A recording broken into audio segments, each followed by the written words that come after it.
It's being recorded.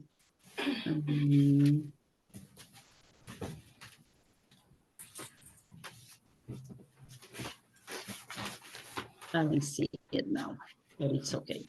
Oh, well, now. Es que quería que conocieran a mi familia porque definitivamente nuestra travesía y lo que hemos hecho y lo que hemos podido lograr, si algo hemos logrado, definitivamente viene acompañado con mi familia. Y no sé, ¿lo tienen allá? ¿Pueden verlo? Déjame darle share aquí. Ok, no lo veo.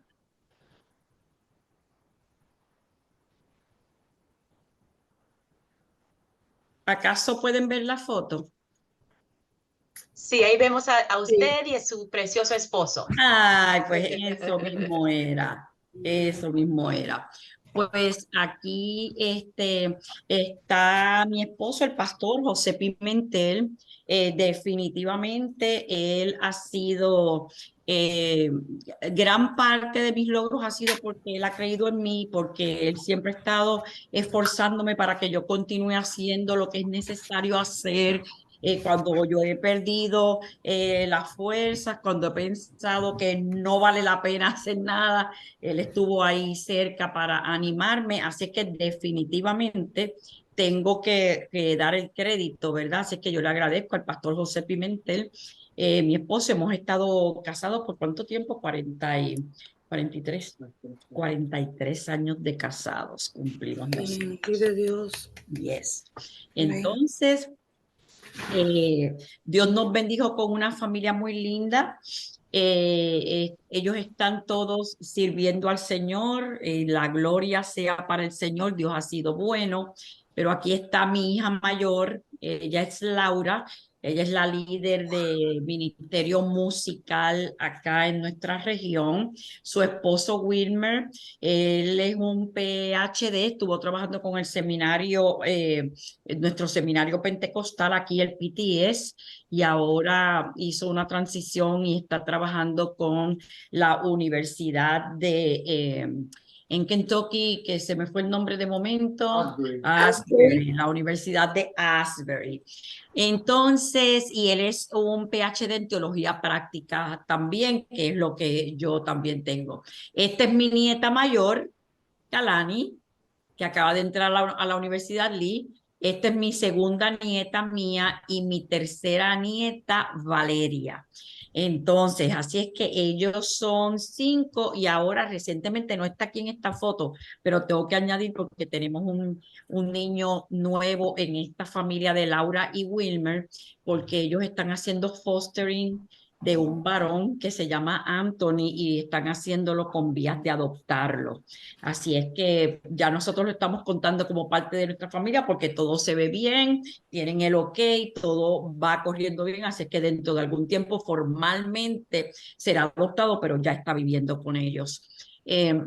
Luego está mi hijo Carlos, Carlos con su esposa Miosotti, y ellos tienen 3 varones. Ellos viven en California. Laura y Wilmer viven aquí en Cleveland. Carlos y Miosotti tienen 3 varones. Aquí está mi cuarto nieto, mi quinto nieto y este es el séptimo nieto, que es Río. Así que Laura tiene 3 niñas. Carlos tiene 3 varones y luego tengo a mi otro hijo José con su esposa Maite y con esta grillita hermosa que todo el mundo dice que se parece a abuela, y ella es nuestra penúltima bebé, porque este ahora es el bebé. Y por supuesto, Anthony, que no está ahí, son 8 nietos, 4 varones y 4 niñas. Y ellos han sido parte de mi formación. Yo tengo a mis hijos en ocasiones empujándome, o preguntándome: mami, ¿qué pasó en la asamblea? Mami, ¿cómo se dio el asunto? Mami, ¿cómo está el asunto de que las mujeres tengan más participación? O sea, ellos no están ajenos a lo que yo he hecho toda mi vida, a lo que me han visto hacer. Así es que ellos son parte integrante de mi travesía. Y finalmente tengo dos gatitos, un gato y una gata que son Bella y Gio, que está aquí y a mí me encantan los gatos, me fascinan. Uno de esos gatitos duerme conmigo y bueno, todas esas cosas. Así es que solamente para que conozcan un poquitito de mí, mi mamá vive conmigo aquí en Cleveland, Tennessee, que es donde estamos viviendo, porque mi papá falleció ya hace algunos años atrás y hace 5 años yo la traje conmigo a vivir, así que ella vive conmigo en Cleveland. Y tengo dos hermanos en Puerto Rico y tengo un hermano pastor de las asambleas de Dios, que yo oí que alguien mencionó. ¿Quién es? ¿Marta o Irma? Una, Irma. Irma, tú mencionaste que era asamblea y mi hermano es pastor de las asambleas, Rubén Figueroa, en Georgia. Una iglesia muy hermosa, muy linda, un ministerio hermoso que tiene allí mi hermano, que está casado con la hermana de mi esposo. Así es que somos dos hermanos casados con dos, con la otra pareja. Una familia es Pimentel Figueroa y la otra familia es Figueroa Pimentel. Y nuestros hijos se parecen muchísimo porque cargamos los mismos genes. Así es que qué gusto que ustedes estén tomando este tiempo para estudiar. Me he preparado y quiero compartir con ustedes. Bueno, pusimos dos preguntas hoy en la página de trabajo de ustedes, en la plataforma de trabajo, y una de esas preguntas es definir la teología pentecostalista, que vamos a mirar ya mismo, y la otra pregunta que colocamos, este es mi teléfono, que tiene que ver con el conflicto. ¿Cuál es el conflicto que yo identifiqué y que yo quiero que ustedes puedan verbalizarlo, ¿verdad? Y ya hablaremos sobre eso, pero esa tarea es para la próxima semana, antes de que llegue el lunes. Ustedes contestan esa pregunta y la suben en la plataforma. Según me explicó nuestra líder, nuestra directora de educación, nosotros tenemos 3 sesiones ahora y luego vamos a tener una cuarta semana que es donde ustedes hacen su trabajo final, un máximo de 5 páginas, y yo tengo ya la pregunta y la voy a subir para que ustedes la tengan y vayan, cada vez que vayan encontrando algo, lo vayan separando para poder trabajar y contestar esa pregunta al final y no se les junte todo al final. Pero yo les hablo de esa pregunta que vamos a colocar en la página. Entonces, luego de haber hablado ese detallito, quiero hoy comenzar con un versículo que para mí ha sido bien importante. Y es cuando nosotros vamos a nuestra Biblia, a Gálatas, y en Gálatas, en el capítulo 3 y el versículo 28, hay un versículo que nosotros hemos escuchado muchísimo y, y para mí ha sido importante porque me ha dado una razón, me ha dado un norte, me hizo entender que esta lucha que estamos realizando no es una cosa vana, sino que está a tono con la palabra del Señor, ¿verdad? Y es en Gálatas, en esta epístola, que fue de las primeras que se escriben y se le escribe a los cristianos que están en Galacia. Para ese momento, Galacia está anexada a Roma como una provincia de Roma, ¿verdad? Le pertenecía a Roma en ese momento. Entonces, Pablo personalmente en Hechos encontramos que él ha ido a Galacia y les habló a los Gálatas y él es el que les lleva el evangelio y ellos escuchan las buenas nuevas de salvación de Pablo. Ahora, él funda algunas comunidades pequeñas, según podemos entender del libro de los Hechos, en ese viaje misionero, él va fundando unas pequeñas comunidades en toda esa región.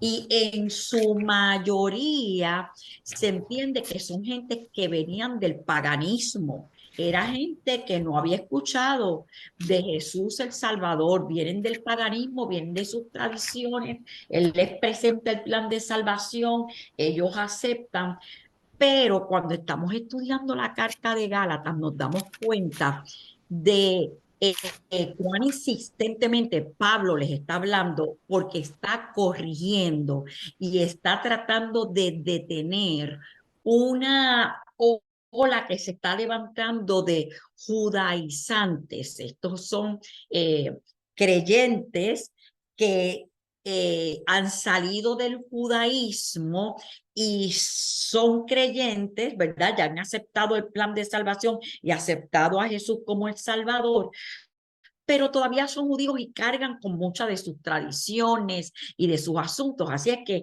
ellos de alguna manera están tratando que esta gente de Galacia cumpla con algunos requisitos de los judíos, algo que ya se había resuelto en el capítulo 15 de Hechos, ¿verdad? En el concilio, cuando hicieron en el capítulo 15 de Hechos, que se llama el concilio de Jerusalén, en ese momento ellos resolvieron y quedaron de acuerdo cuáles eran las cosas que todo creyente en ese momento debía seguir. Y si no era judío, pues no tenía que seguir con unas prácticas judías, sino tenía que mantenerse con estas tres cosas que ellos se habían puesto de acuerdo. Pero en estas enseñanzas que trae Pablo aparece este versículo.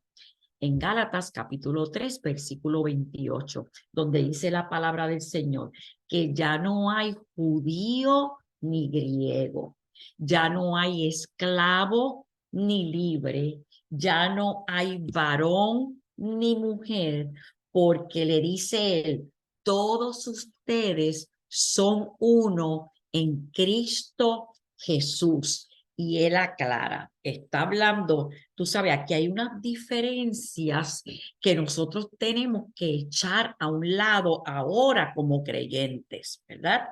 Y primeramente tiene que ver con la raza, judíos y griegos. Todo el que no era judío era gentil y ahora él le está diciendo aquí, no hay en Cristo, no hay judíos y griegos, tú no perteneces, tu identidad no te la da el país o la nación de donde tú vengas. Tu identidad es más alta que eso y nosotros la sabemos. Es Cristo Jesús. Esa va a ser tu identidad ahora y lo que Él ha enseñado. Así que lo primero, este asunto de raza. Luego, la clase social. No hay libre ni hay esclavo. Cuando estamos juntos en el Señor, todos nos normalizamos, todos estamos en el mismo nivel y eso es algo que nosotros vamos a ver en otras de las cartas, en otras enseñanzas, donde se cuida eso, ¿verdad? Y no es que en esa época no hubieran esclavos, porque sí los va a haber, pero él dice, cuando nosotros venimos y estamos juntos, no, aquí no podemos estar diciendo que los que son libres tienen más autoridad que los que son esclavos, o que los que son libres tienen más dones que los que son esclavos. No, aquí en el Señor todos somos lo mismo. Y finalmente, lo que nos concierne a nosotras, y vamos a hablar un poquito más, aquí no hay varón ni hay mujer. El judío, todas las mañanas en su oración matutina decía, gracias, Señor, porque soy judío. Gracias, Señor, porque soy libre. Y gracias, Señor, porque soy varón. ¿Ok? En otras palabras, gracias porque no me hiciste gentil. Gracias porque no me hiciste esclavo. Y gracias porque no me hiciste mujer. Así es que eso es impactante. ¿Ok? Que alguien en las primeras horas de la mañana y en su primera oración del día le dé gracias a Dios porque no es mujer. Claro, ¿qué tiene que ver esto con nosotros? Pues yo quiero ahora, antes de yo continuar con la enseñanza que traigo para hoy, es comenzar desde lo que ustedes saben.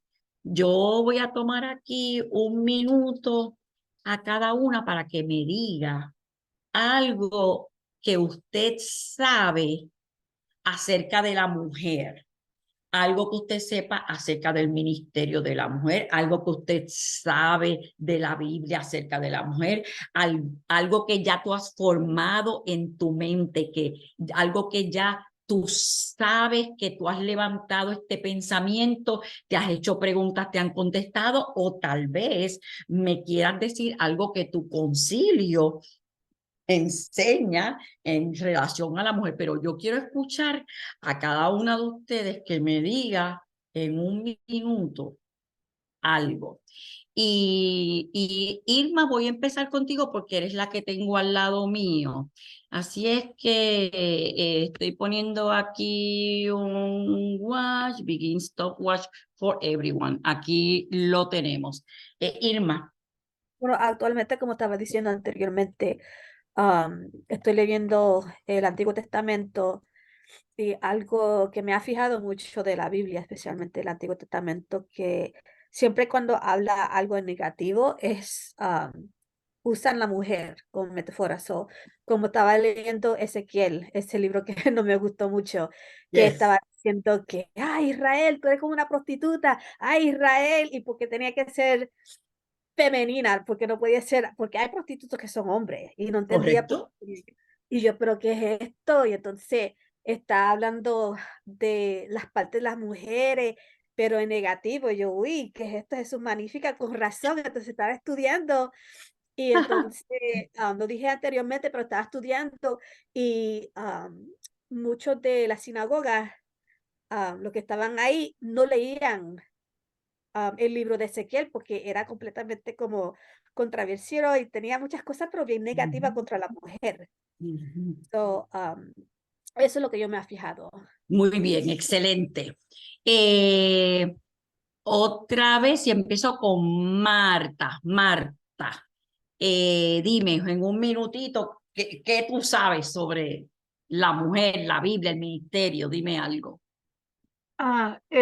Estoy con la hermana Irma, ¿verdad? En el Antiguo Testamento vemos cómo la mujer era echada a un lado y la oración del judío que siempre daba gracias por el hecho de no ser mujer, te denotaba de que la mujer no tenía ningún valor, que era peor que basura, o sea, tirada a un lado, no se le daba importancia. Y, pero lo que me encanta que eso quedó en el Antiguo Testamento, cuando llega Jesús al Nuevo Testamento, él le da la validación a la mujer, pero en el Antiguo Testamento, algo que me llevó a mí y me llama la atención, que en medio de que la mujer no era aceptada, era echada a un lado, sale una Débora. Sale una Débora que se pone como líder. Sale una Débora que es sacerdotisa.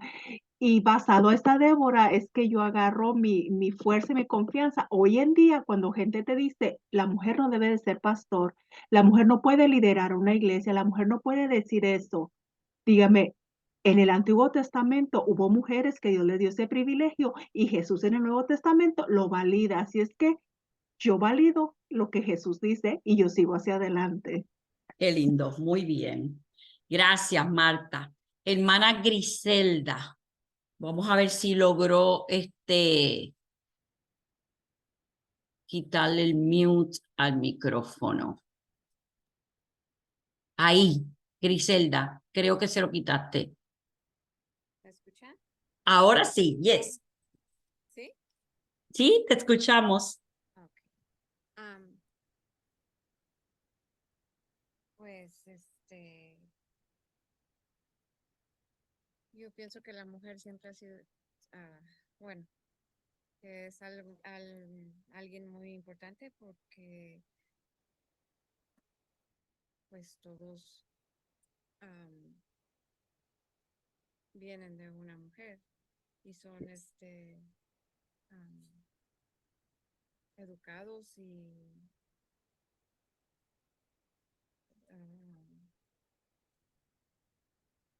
Ok, no problem. Y si quieren hablar en inglés también pueden hacerlo, no hay problema. Que si se les hace más fácil, you can. Pero qué bueno que ya tienes el micrófono, así es que estás ahí. Good. Daniela.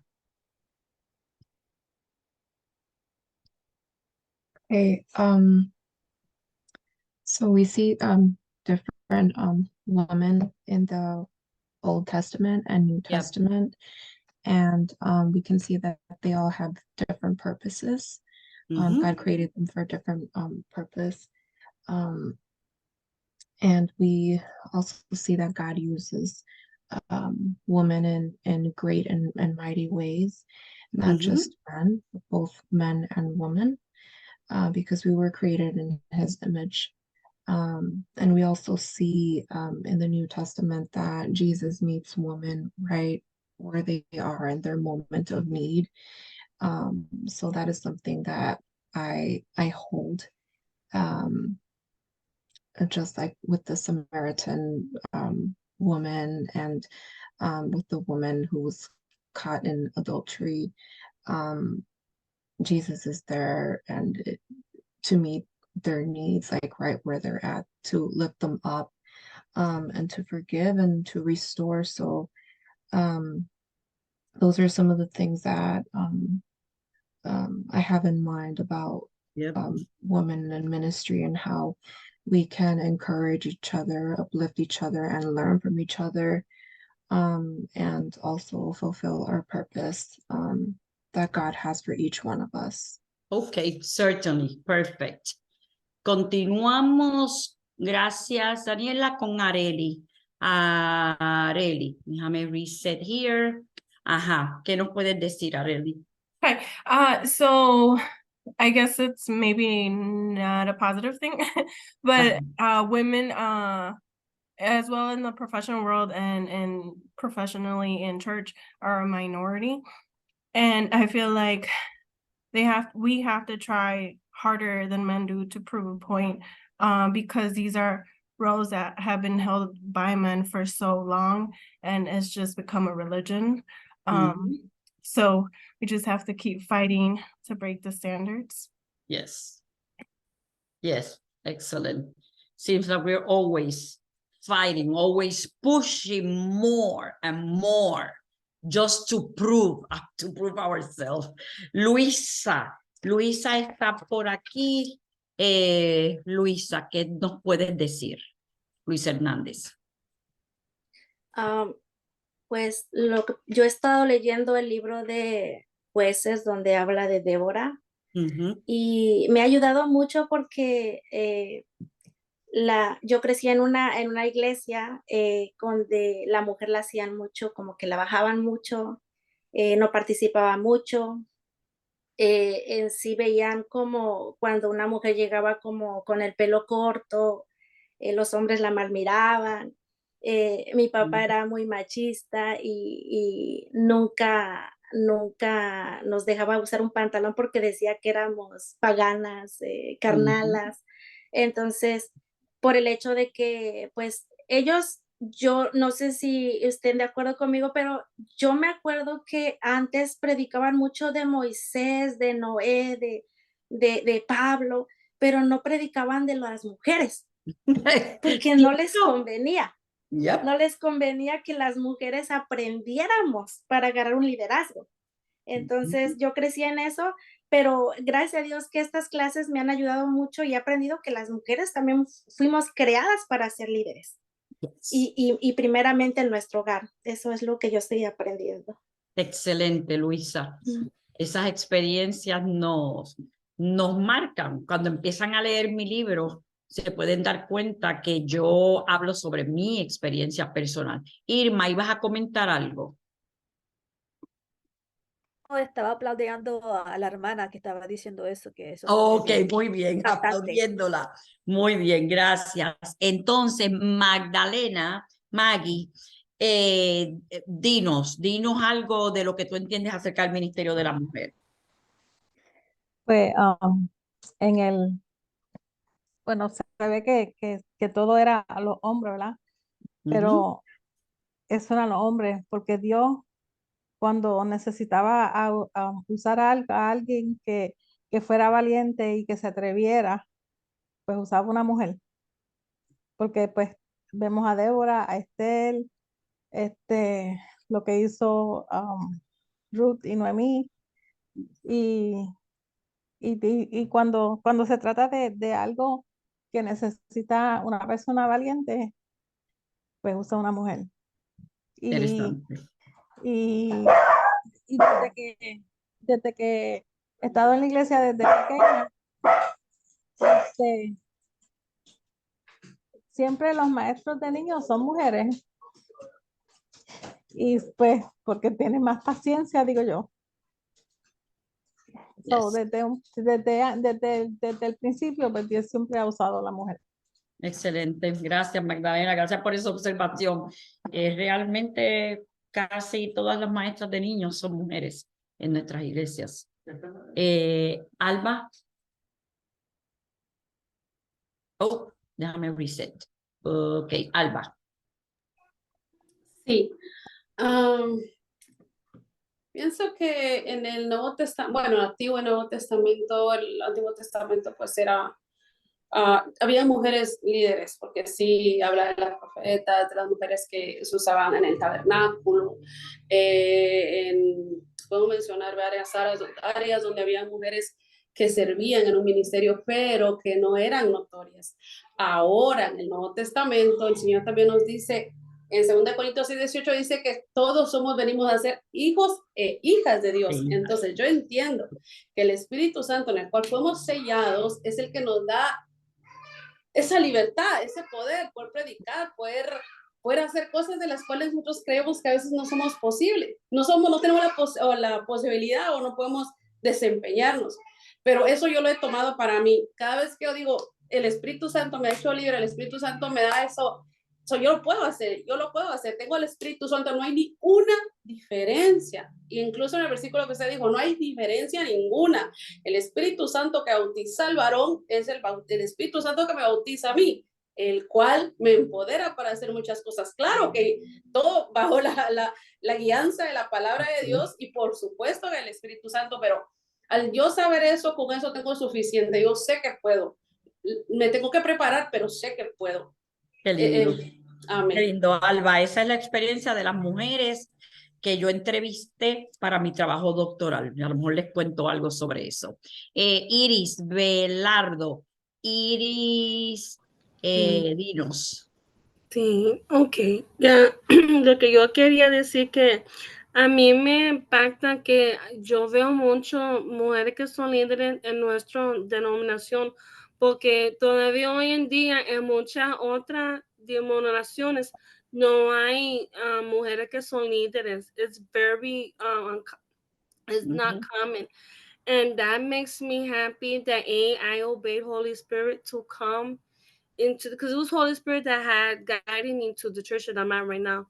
And I really thank God for his guidance, because over the years he has helped me increase my self-esteem as a woman of God, because throughout the years it was just very like low. And I thank God that I'm surrounded by women of God who have been empowering me, so that I can continue to empower other women of God as well, and women that are not Christian as well. Excelente, excelente. Iris, gracias. Y Onilda, ¿Me escucha?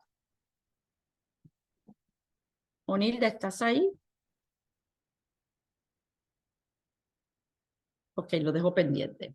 Entonces, estaba anotando todo lo que ustedes dicen. Deja ver si para la semana que viene, entonces hacemos un diagramita con estas cosas que ustedes me han dicho, que son todas las verdades y son todas las inquietudes que tenemos nosotras como mujeres de la iglesia, como servidoras de la iglesia en la denominación. Va desde el issue de haber sido creadas a imagen y a semejanza de Dios junto con el varón, y hasta la experiencia del Espíritu Santo que nos acompaña y nos dirige y nos empodera. Dentro de esos dos extremos están todo lo que ustedes están diciendo y que vamos a ir mirando. Yo quería entonces saber eso, ¿verdad? Para asegurarme de que, lo volvió a marcar, para asegurarme de que nosotros estuviéramos, ¿verdad? Quería agarrar de ustedes ese insumo, porque como maestra yo practico el aprender desde donde nosotros estamos. Aprendemos desde donde estamos y de ahí vamos construyendo conocimiento. Así que hay muchas cosas importantes que ustedes dijeron y que nos van a seguir más adelante, a servir más adelante. El libro que nosotros estamos utilizando hacia una teología pentecostalista, dice mujeres impulsadas por el Espíritu Santo. Entonces, por algunos minutos, se me fue el reloj que había puesto de los 45 minutos, pero ya casi, 48, voy a hacer 2 o 3 minutitos más. Empiezo por decirles que mi experiencia de iglesia, contraria a, no fue Magdalena, Luisa, que habló que viene de una iglesia donde no se le daba atención a las mujeres y todo el mundo ignoraba a las mujeres, o las tienen por menos, o siempre todo lo que se predicaba de los hombres y todo eso. Pues yo vengo de una iglesia donde yo veía a la mujer participar. Mi papá era el pastor y él tuvo ayudantes de pastor que eran mujeres.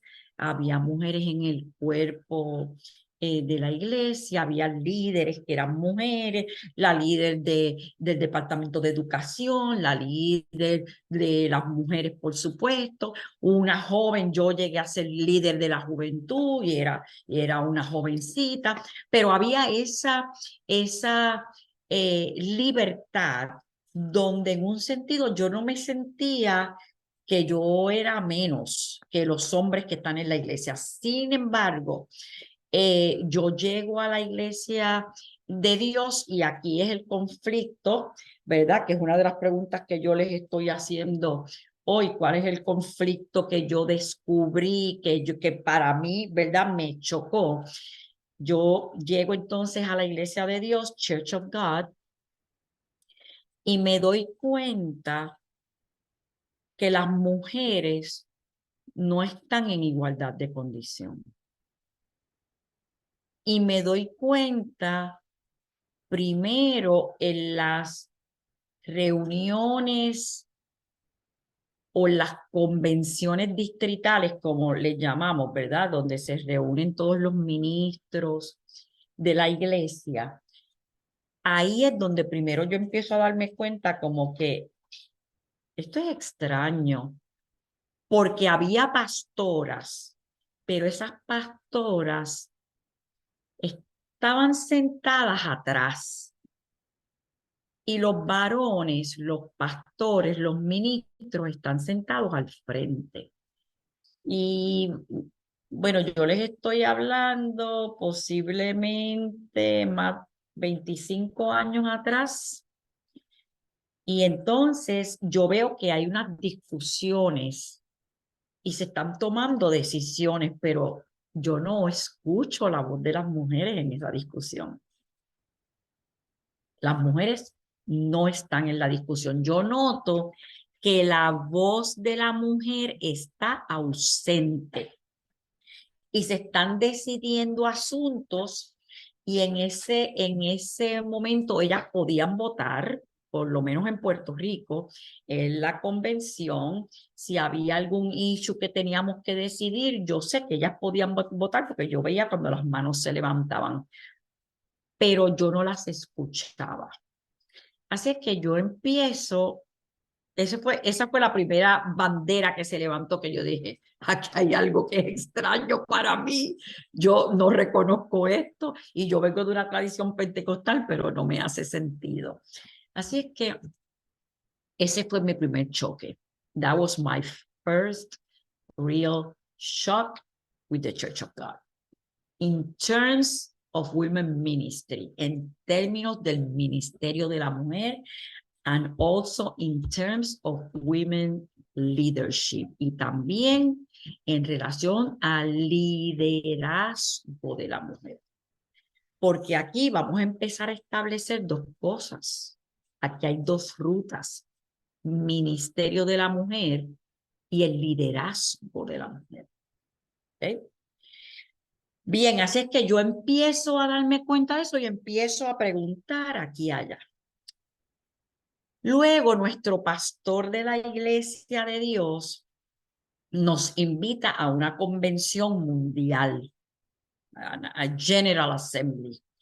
Y de ahí en adelante siempre fuimos a los General Assembly. Yo no recuerdo que hayamos faltado a algún General Assembly desde esa época.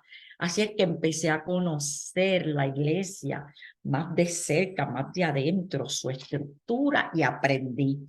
Ustedes van a encontrar en el libro que yo establezco en el capítulo 1 ese conflicto. El conflicto de que las voces de las mujeres estaban ausentes.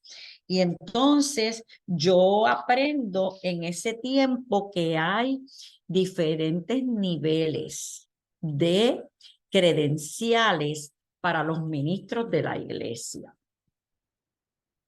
Ahí en esas primeras asambleas, en las reuniones de negocio, me doy cuenta ya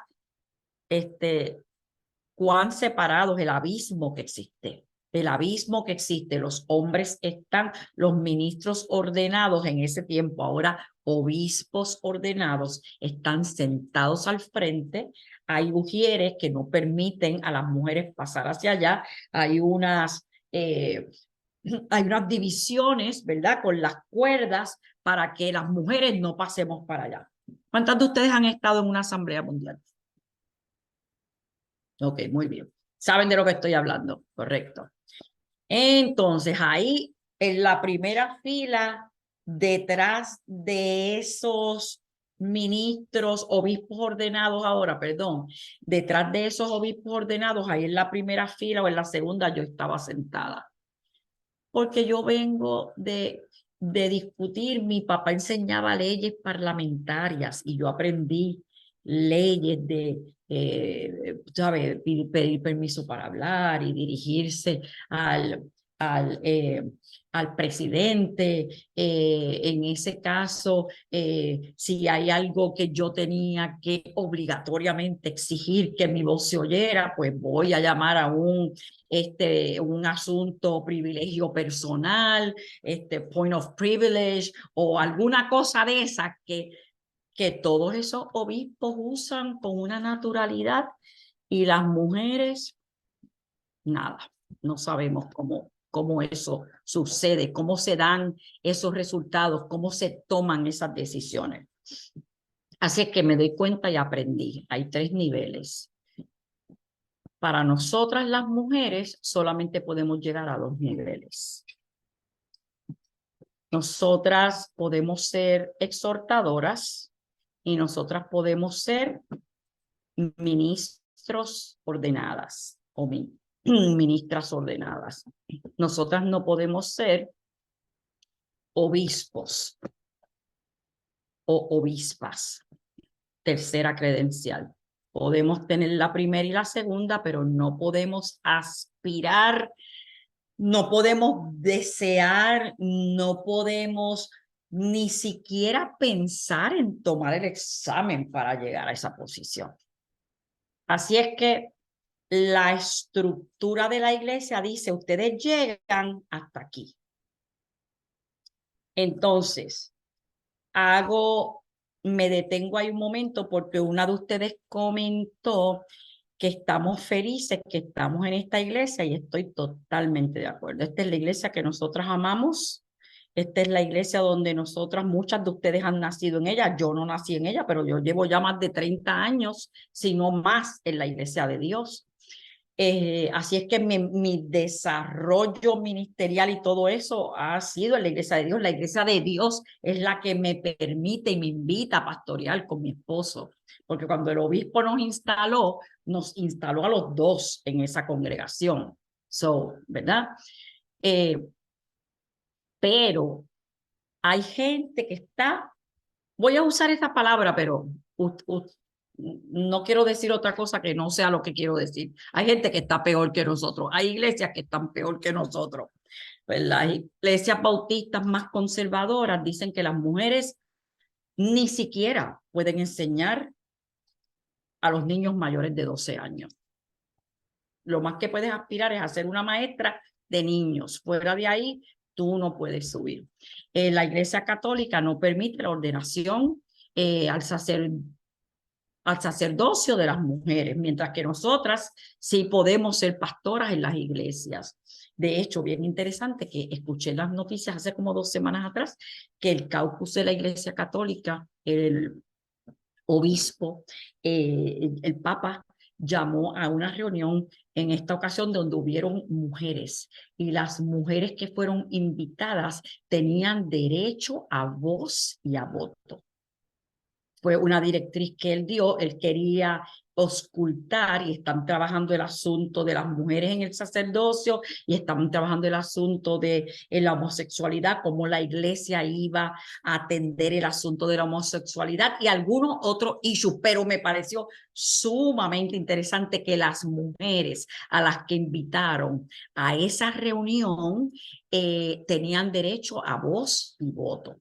Así es que tengo que leer un poco más de qué ha pasado porque entre tantas cosas que tenía como que lo dejé, pero escuché la noticia y me pareció extraordinario. Entonces, déjenme decirles por otro lado, hay iglesias que están mejores que nosotros. Hay iglesias pentecostales que ya aceptan el ministerio de la mujer mucho más elevado que lo que hace la iglesia de Dios. La iglesia, asambleas, las asambleas de Dios otorgan credenciales a mujeres y ya hay mujeres en posiciones importantes dentro de las asambleas de Dios. La iglesia Cristo Misionera en Puerto Rico, que será la iglesia que mi papá pastoreaba y mi papá fue presidente de esa iglesia, ellos nombraron a la primer obispo pentecostal de la iglesia de Puerto Rico. Y quien lideraba todas las iglesias era una mujer. Así es que, ¿verdad? Qué alegría, qué alegría. Y es una iglesia pentecostal. Y así como esa, hay otras iglesias pentecostales. Hay iglesias bautistas en Puerto Rico, no la bautista del sur de aquí. Hay otras iglesias bautistas que también tienen pastoras en posiciones de liderazgo, dirigiendo congregaciones inmensas y en posiciones de autoridad y en posición de liderazgo, ¿ok? Así es que nosotros yo diría que no estamos tan mal, pero no estamos donde debiéramos estar. Y eso es parte de nuestro conflicto. Termino esta parte para que tomemos un break. Que mencionó una de ustedes, perdona que no me acuerdo quién es, pero lo tengo escrito acá en la libreta, el Espíritu Santo. ¿Quién fue que se sentía guiada por el Espíritu Santo? Alba. Alba. Exacto. Exacto, tú misma, Alba. Que tú sabes que independientemente de lo que digan o lo que hagan, ¿cómo es que el Espíritu Santo te convoca a ti y pone en tus manos un llamado. Entonces, para mí, como pentecostal, eso fue crucial. Eso me abrió la mente. Y yo dije, espérate, pero es que aquí hay algo que no está bien y esto tiene solución. Tiene solución precisamente porque somos pentecostales. Tiene solución precisamente porque nosotros creemos en la guianza del Espíritu Santo, porque nosotras creemos en los dones del Espíritu Santo, porque nosotras confiamos que el Espíritu Santo da dones a la iglesia para edificar, para construir el cuerpo de Cristo. Y si el Espíritu Santo me da un don a mí, ¿cómo es que la iglesia me dice que yo no puedo usar el don que Dios me ha dado? Eso es fuerte. Eso es una crisis para nosotras las mujeres que hemos sentido que tenemos la convicción de lo que Dios nos ha dado. Eso es una crisis. Muchas veces yo estuve a punto de enganchar mis estudios y decir, ¿para qué yo voy a usar esto? ¿Para qué yo quiero esto si esto yo no lo puedo usar en mi iglesia? Que es la iglesia donde estoy. ¿Qué puedo hacer? ¿Irme a otra iglesia? Bueno, yo no quiero irme de mi iglesia. Yo prefiero reformar mi iglesia. Yo prefiero trabajar para que mi iglesia vaya transformándose. Pero les aseguro que hay muchos momentos en que me he sentido frustrada, les aseguro que hay momentos en que he llorado, les aseguro que hay momentos en que hay gente que me ha señalado como una feminista, ¿verdad? Todas esas cosas que vienen solamente porque tenemos la convicción de que el Espíritu Santo de Dios nos ha otorgado algo.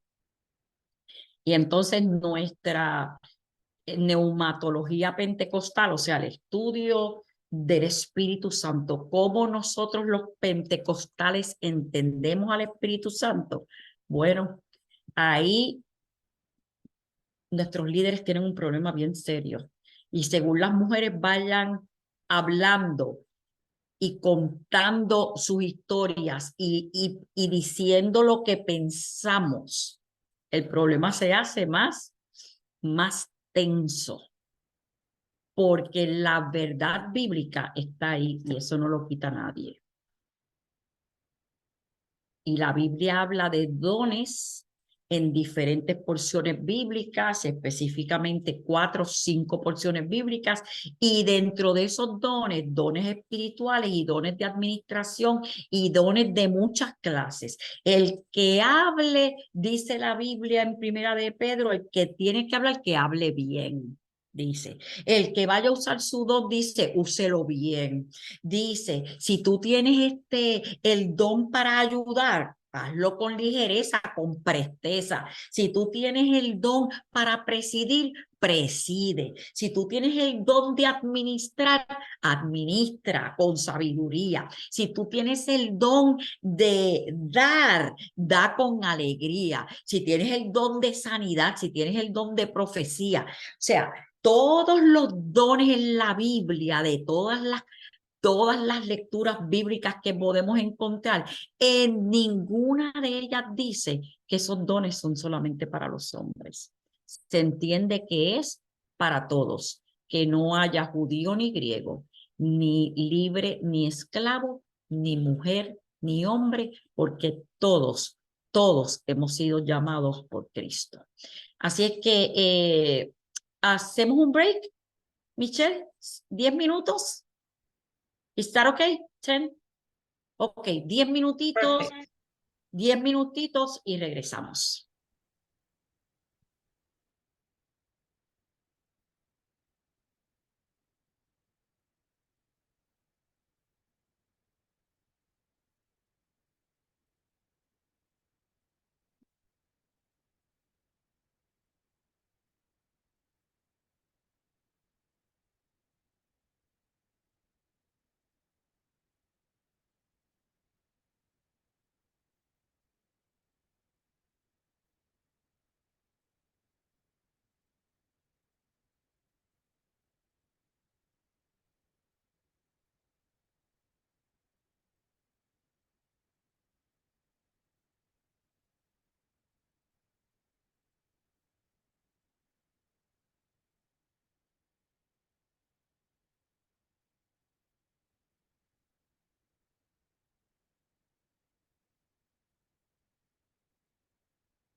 Ok, vamos a dar un minuto de gracia a las que están entrando todavía.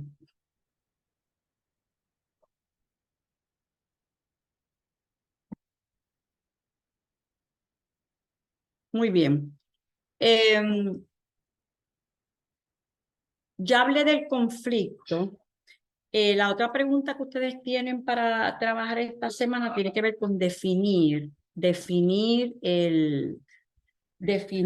la teología pentecostalista, ¿ok?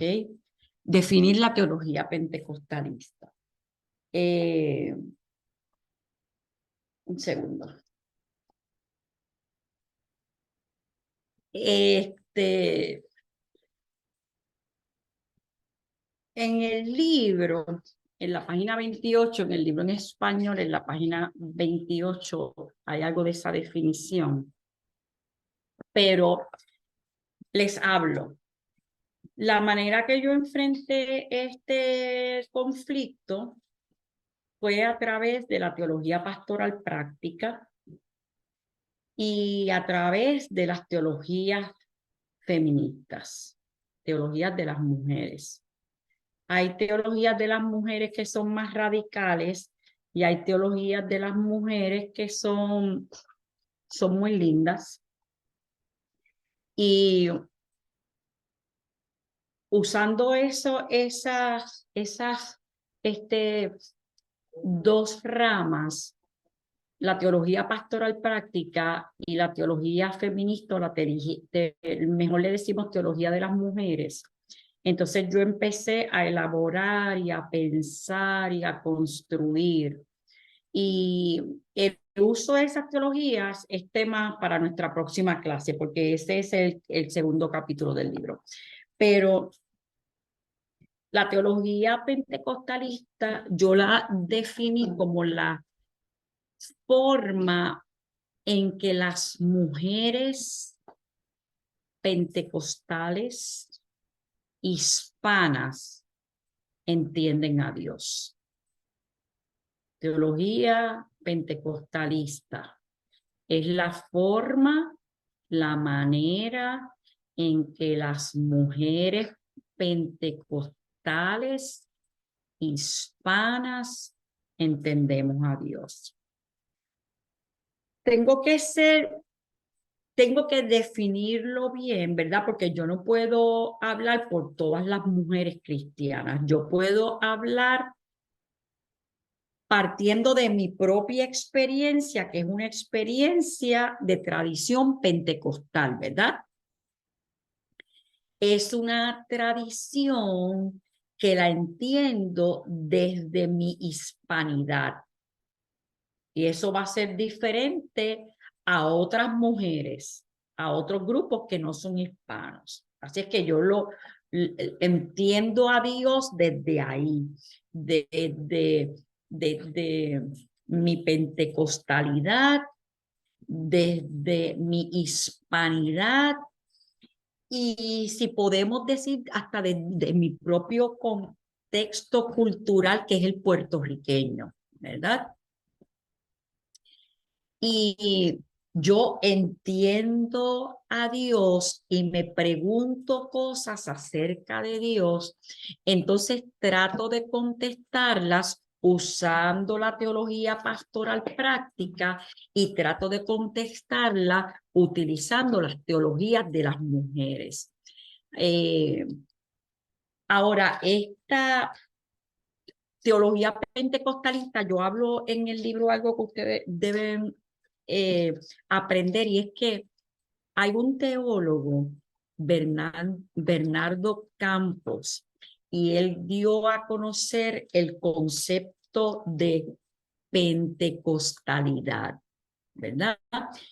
Y para Bernardo Campos, la pentecostalidad es la manera en que diferentes grupos cristianos en el mundo tienen esta experiencia con el Espíritu Santo. Y a eso le llama pentecostalidad. Y él hizo famoso ese concepto y yo tengo que respetar, ¿verdad? De él, ese concepto de pentecostalidad. Y él habla en ocasiones de pentecostalismos y habla de pentecostalista. O sea, como que es una experiencia pentecostalista, pero no se refiere, él no está haciendo específicamente una experiencia de las mujeres. ¿Okay? Así, ajá. Con permiso, perdón. Yes. I'm glad. Me encanta que tú explicaste eso porque cuando, cuando yo vi el título del libro, yo pensé, como dice pentecostalidad. Yo pensé que era un término que tiene que ver con las cosas femeninas, ¿me entiendes? So I was like, okay, I wonder what's this Pentecostalist. Sí, bueno, pues sí. Lo que yo quiero aclarar, que Bernardo Campos, ese teólogo, sí usa el concepto pentecostalista, pero no para hablar de la mujer. Ahora, yo sí lo estoy usando con toda la intención para hablar de la mujer. ¿De cuáles mujeres? De las mujeres pentecostales, de las mujeres hispanas. ¿Ve? Yo no voy a llamarle pentecostalista a una mujer americana, porque ella no va a entender a Dios ni tiene los mismos conflictos que tengo yo. ¿Ve? Así es que lo primero es eso, que teología pentecostalista, y aún, no le tengo traducción, Iris, no le tengo traducción. Así que vamos a tener que aprender, cuando usemos la palabra, que ustedes puedan decir pentecostalista, porque no puedo ponerle traducción.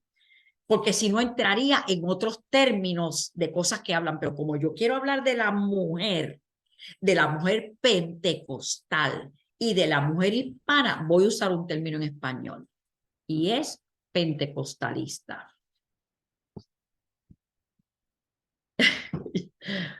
Me estoy riendo porque estoy viendo a mi esposo hacer algo, solamente quiero decirle que no vaya a pasar por el frente de la cámara. Bueno,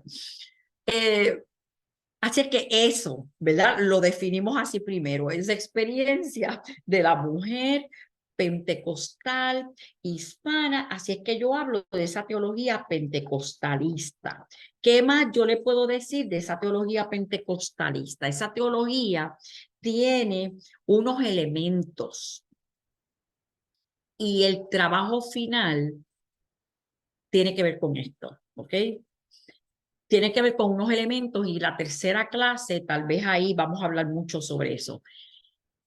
Y es que toda teología tiene que tener unos pasos, tiene que tener, o sea, yo le puedo poner el nombre, pero tengo que ponerle carne. Si me entienden lo que quiero decir, ¿ok? Aquí se puede ser que con la traducción algo se pierda, pero, o sea, yo no puedo decir, esta es la teología pentecostalista porque es de las mujeres hispanas. Yo tengo que ponerle a eso carne, tiene que hacer sentido. Yo tengo que de alguna manera el pensamiento tiene que organizarse para tu poder expresar lo que tú quieres decir. Todas las teologías tienen sus pasos, tienen su forma en que se mueven, en cómo tú lo dices, cómo tú lo articulas. Así es que esta teología pentecostalista tiene unos pasos y a esos pasos yo le llamamos elementos constitutivos or constitute elements. This is what makes this theology, ¿ok?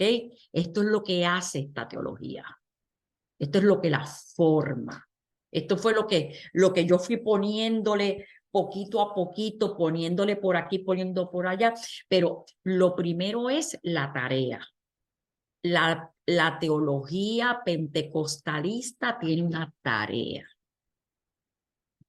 Lo segundo es que tiene un método hermenéutico o a hermeneutical method, ¿ok?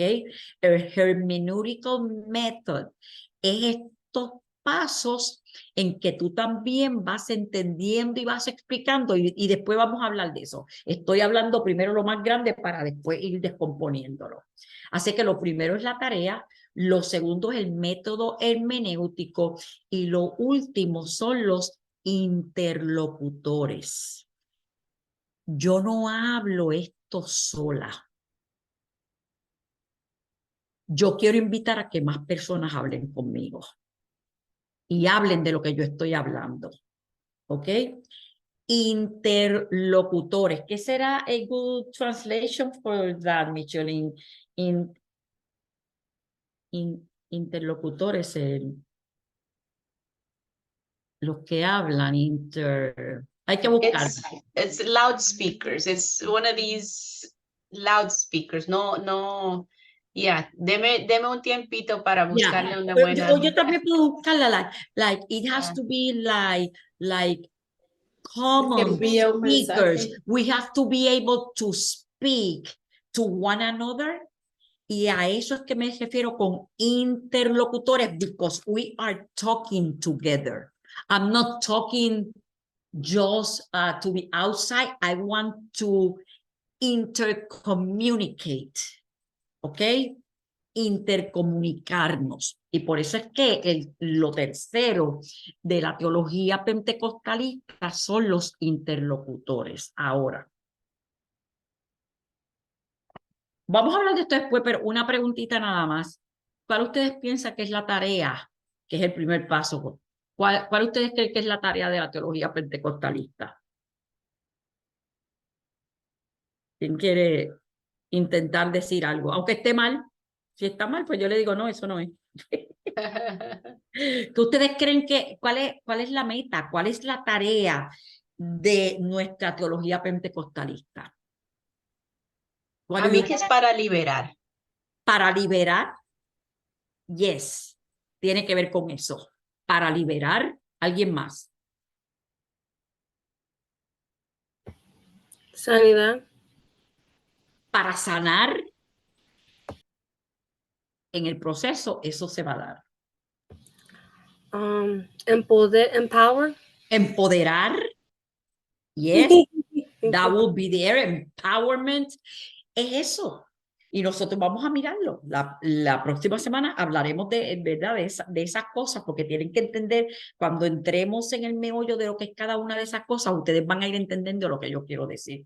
Pero sí, la tarea es liberar a las mujeres pentecostales hispanas, para que ellas puedan cumplir la misión junto con los varones, porque algo que ustedes van a aprender es que yo necesito a los varones del lado mío. Yo no estoy en guerra con los varones. Ahí es donde yo me separo de unas teologías feministas, porque unas teologías feministas no pueden ni siquiera aceptar que Jesús sea su Salvador porque es un hombre. Esa es teología feminista al extremo. Pero no, yo agarré de las teologías de las mujeres las cosas que a nosotras las pentecostales nos puede servir. Así es que una de esas cosas es precisamente que yo quiero liberar a las mujeres para que juntas nosotras podamos cumplir la misión junto con los hombres de esta iglesia. Porque yo pienso que en la medida en que nosotros trabajemos juntos y juntas, el reino va a avanzar. El reino va a moverse, porque imagínense todo lo que se ha logrado, como dicen algunas personas, y se ha logrado con la mitad de la fuerza de esta iglesia. Porque las mujeres No podemos hacer todo lo que quisiéramos hacer o todo lo que somos capaces de hacer, porque la estructura nos aguanta. La estructura nos empuja hacia abajo. ¿Ven? Así es que la tarea es eso. En la página, márquenlo por ahí, pero en la página 69 del libro, en el último capítulo donde yo hago la conclusión, ese primer párrafo habla sobre la teología pentecostalista. Déjame leerles. Dice, modelo teológico pentecostalista se expone desde el punto de partida eclesial de la autora, el pentecostalismo, y desde su propio contexto cultural, la puertorriqueñidad, porque yo tengo que hablar desde donde yo estoy y como teólogo yo tengo que dejarte saber a ti desde dónde yo estoy hablando para que tú me puedas entender mejor. ¿Ves? Yo estoy hablando desde el contexto pentecostal como iglesia y desde la cultura puertorriqueña, porque es el lugar donde yo nací, donde yo estudié y donde yo me fui formando. Surge desde la acción que resulta como producto de la reflexión, porque yo te dije que yo encontré un conflicto y cuando vi el conflicto dije, ¿cómo yo puedo resolver esto? Esto no se puede quedar así toda la vida, ¿verdad? Así es que fue producto de mi reflexión, de lo que yo pensaba. Tiene como fuente, y esto es importante en cualquier teología, de dónde se nutre. Esa es la fuente, de dónde se nutre. Pues tiene como fuente las experiencias de las mujeres pentecostales. Tiene como fuente las experiencias de las mujeres pentecostales, especialmente o particularmente de las pastoras. Porque cuando yo hice mi trabajo doctoral, que tuve que hacer mi disertación, fue con ellas que yo hablé, a ellas son las que yo entrevisté, a las mujeres pastoras de nuestra iglesia que llevaban décadas pastoreando. Y yo quería saber cómo ellas se sentían, cómo ellas lo habían logrado, cómo es que ellas habían llegado donde habían llegado cuando la estructura les dice que no pueden seguir hacia adelante. Entonces, la norma, lo que es normativo, lo que se va a convertir en mi plataforma para yo lanzar, es lo que les dije ahorita, es la neumatología pentecostal, es el entendimiento que yo tengo sobre el Espíritu Santo. Desde ahí entonces yo me lancé y me moví a otra cosa, desde el entendimiento que tenía del Espíritu Santo, porque yo soy pentecostal y yo entiendo y yo sé del Espíritu Santo, ¿ves? Como los varones pentecostales saben del Espíritu Santo, yo también sé del Espíritu Santo y lo entiendo y puedo aprender. Entonces,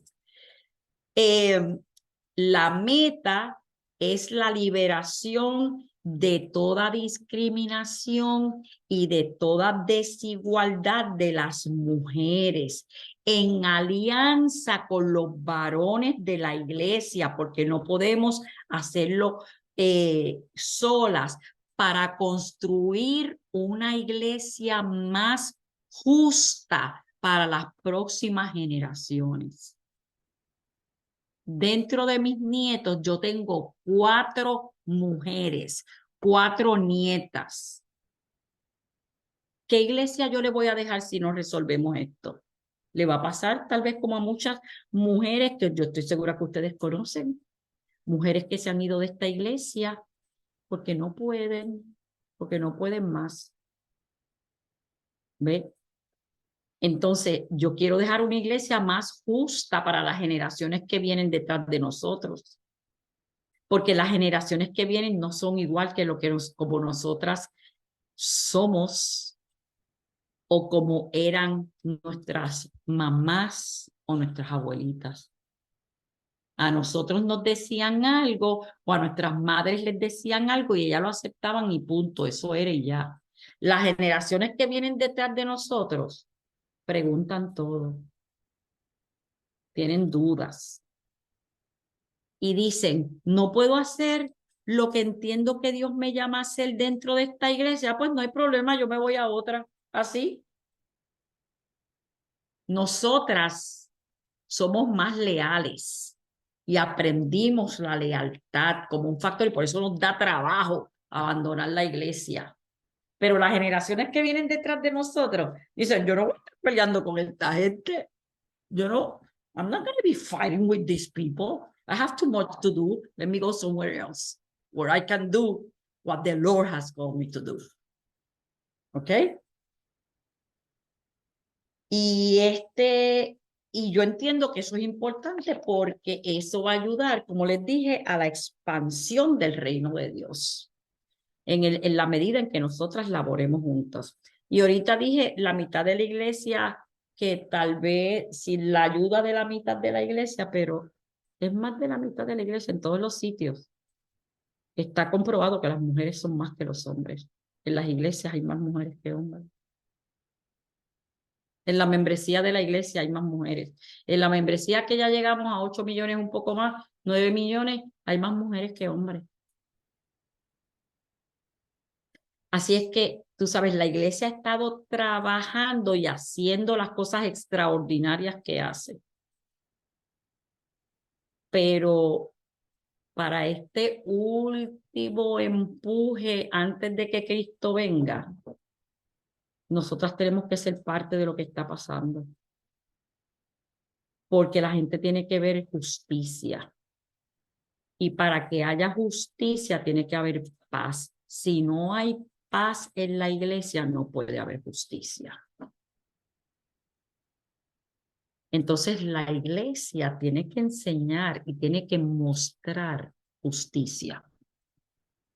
La iglesia tiene que enseñarle al mundo que hay paz, que es posible. Porque la intención del enemigo fue destruir a la mujer desde el momento en que pecamos. Desde ese momento, después de la creación y que entró el pecado en el mundo, el diablo se empecinó en destruir a la mujer y en atarla y en dominarla. Por eso le dice, serás el deseo de tu marido.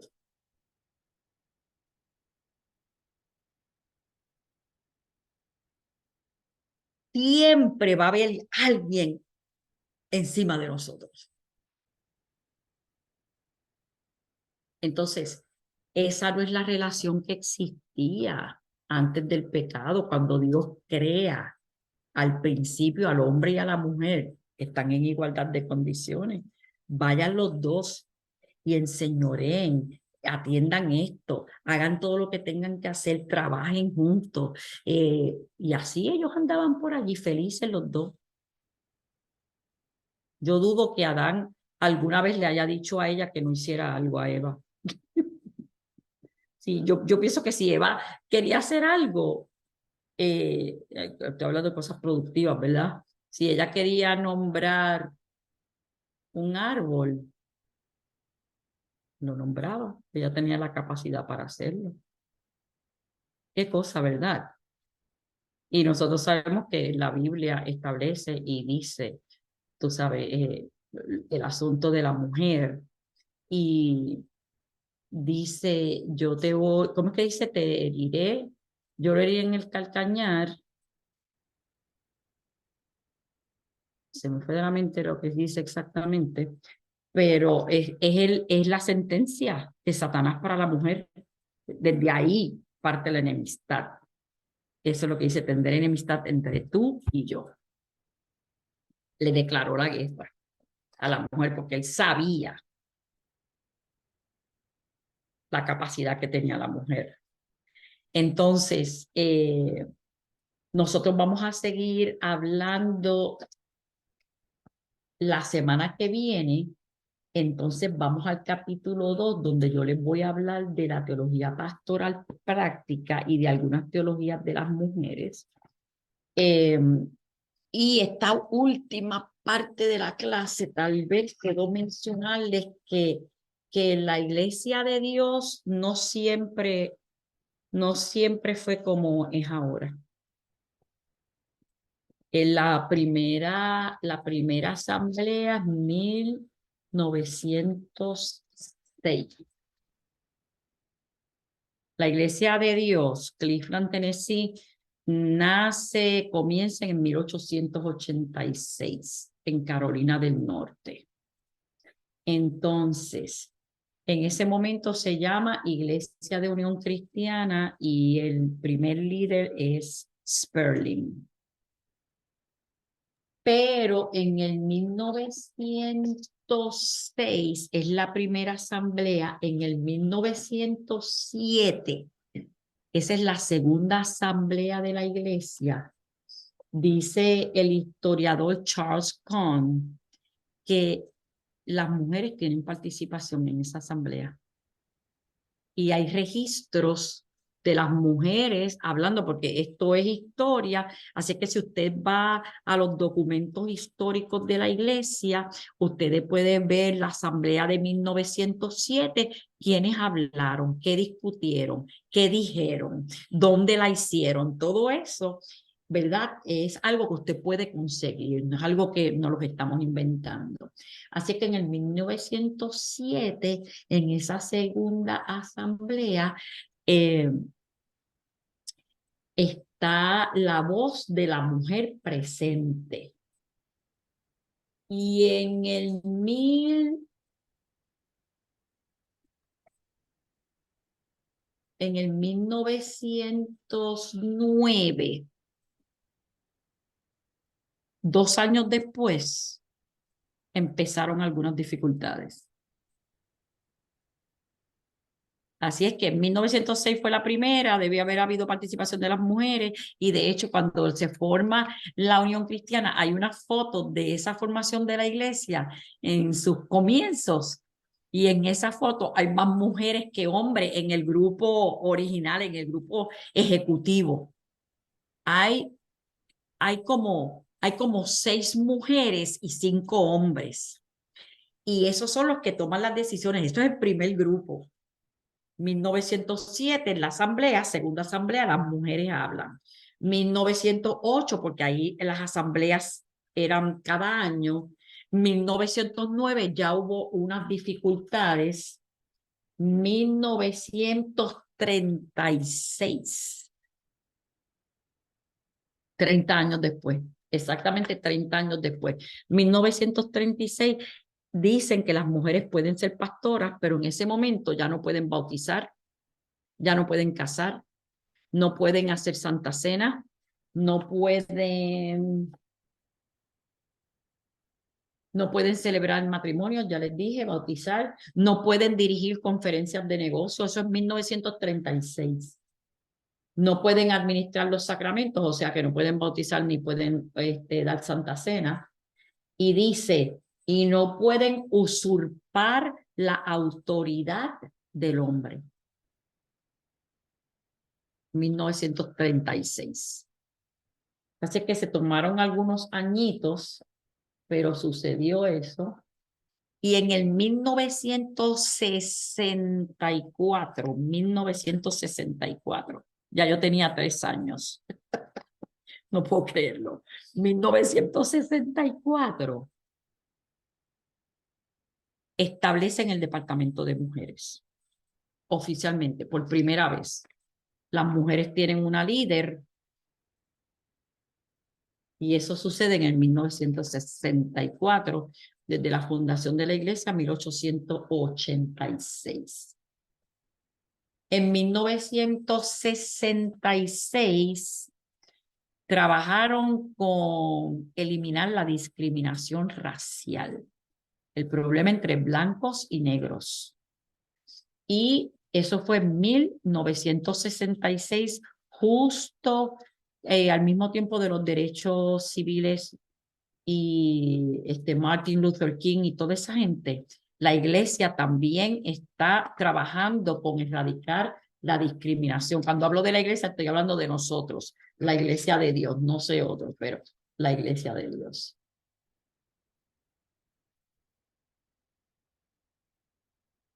En 1909 le habían dado credenciales a una mujer afroamericana para ser evangelista. 1909. Entonces, cierro con esto en esta noche.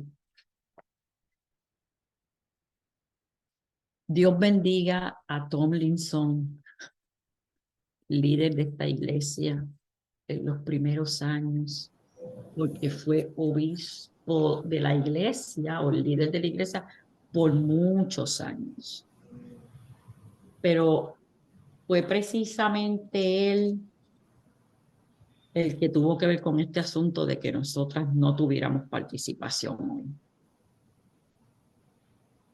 Les voy a leer esto. Eso es parte de mi tesis en el capítulo histórico.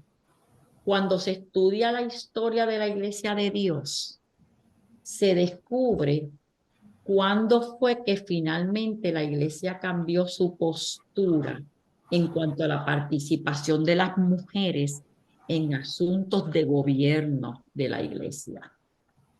Nuestro historiador Charles Cohn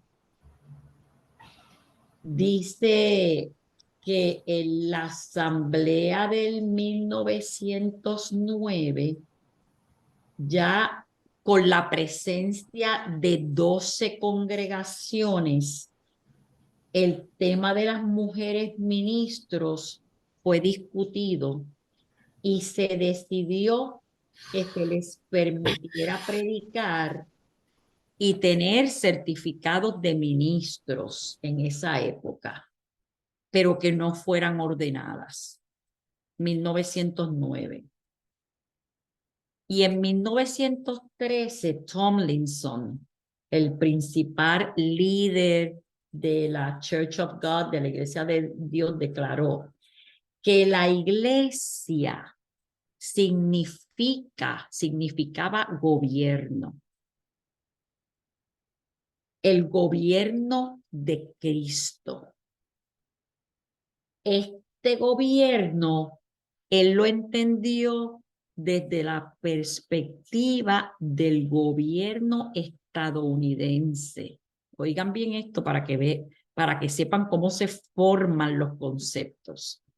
Él pensó la iglesia es un gobierno porque es el reino de Dios, así que tiene que tener un gobierno. Pero el gobierno que él tiene como modelo en ese momento es el gobierno de Estados Unidos. El gobierno estadounidense dice, es aquí entonces donde la mujer debe callar. Esto es, ellas no habrán de tener parte activa en los asuntos gubernamentales de la iglesia. Tomlinson procedió a discutir la regulación de las lenguas, concluyendo que no habían mujeres hablando en el Concilio de Jerusalén y que nadie estaba hablando lenguas allí. Ellos se constituyeron en un cuerpo judicial. Y eso entonces tuvo la implicación de que de ahí en adelante las mujeres de la Iglesia de Dios tuvieron que callar en las reuniones de negocio. Porque el modelo que tiene es el gobierno estadounidense y el gobierno estadounidense en ese momento no tenía mujeres. Entonces él va a la Biblia y empieza a buscar pues lugares donde la mujer está ausente, como el concilio de los 10, el concilio de Jerusalén, que no se nombra. O sea, no se dice que haya una mujer que tomó alguna decisión. Él usa eso como evidencia para respaldar que el gobierno de la iglesia, del reino de Dios, las mujeres no tienen parte en los asuntos gubernamentales. Esa es la raíz de nuestro dolor. Esa es la raíz de la ausencia de la voz de las mujeres en las siguientes décadas de la iglesia. Y eso, todo eso está en documentos de la Iglesia de Dios. Si a alguien le interesa buscar más, yo tuve que hacerlo para la presentación de mi disertación, así es que tuve que buscar muchos documentos históricos porque mi tesis fue una tesis documental, o sea, basada en documentos y etnográfica, quiere decir que también estaba basada en entrevistas y ahí es donde yo entrevisto a las mujeres. Así es que todo esto que yo formé, lo formé desde mi propia experiencia, desde mi propia reflexión, yendo a los documentos y entrevistando a las mujeres y tomando conclusiones de todo eso que yo investigué. Así es que hasta ahí, con lo que les he dicho, van a poder contestar bien bonito las preguntas para la próxima semana antes del lunes. Tienen hasta el domingo para contestarlas. Si alguna no tiene el libro, Amazon lo consiguen fácil, debe llegarles rapidito. Lo único que tienen que hacer es escribir. Tenemos puesto en la página cuál es el libro. Hacia una teología pentecostalista. Sí, Okay. está en la plataforma en recursos, lo hemos puesto aquí en el chat. Está en los dos idiomas el libro. Correcto, en inglés y en español. Ya. Lo tengo en los dos. Yo a veces me gusta leerlo en español y decir, a ver cómo lo dijo en inglés. Está muy, muy bonito. Y si me permite, me gustaría añadir algo que al igual que cuando el Espíritu Santo llega a la iglesia, en este último derramamiento del Espíritu Santo, y se ven mujeres que responden al llamado y quieren ser pastoras y quieren plantar iglesias, son evangelistas, y había un número grande de mujeres con credenciales al principio y ese número fue bajando. Lo mismo pasó con los afroamericanos. Nuestra iglesia creció de una manera así entre todas las naciones, en las razas, y se ve al principio.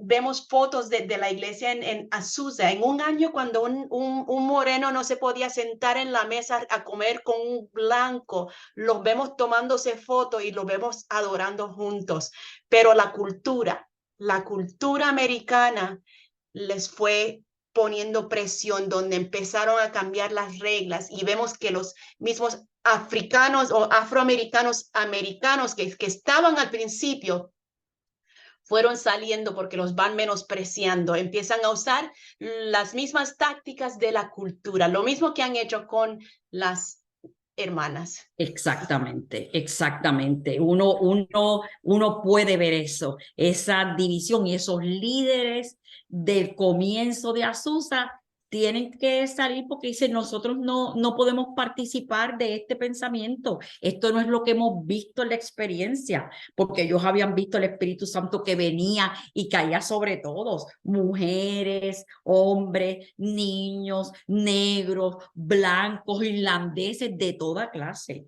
Cuando empiezan a poner unas estructuras y unas cosas, entonces ellos dicen, los afroamericanos dicen, no, nosotros no podemos ser parte de esto. Y se separan. Sí, entonces ha habido mucha presión cultural que los Estados Unidos, la manera de pensar de donde estamos, afecta a la iglesia. Correcto, correcto. Queridas hermanas, pues hasta aquí, ¿algo más, Michelle? ¿Estamos bien? Estamos muy bien. Muchas gracias, doctora. Excelente. Sí, thank you. Muchas gracias por impartir en nosotros y animarnos. Entonces, la semana que viene estamos aquí otra vez a esta hora de 7 Central, 8 Eastern Standard. Su tarea ya está lista. Cualquier detalle me dejan saber. Gracias a las que ya han pagado su curso. Que Dios las bendiga y que pasen buenas noches. Gracias. Dios les bendiga mucho a todas. Que tengan una semana bonita.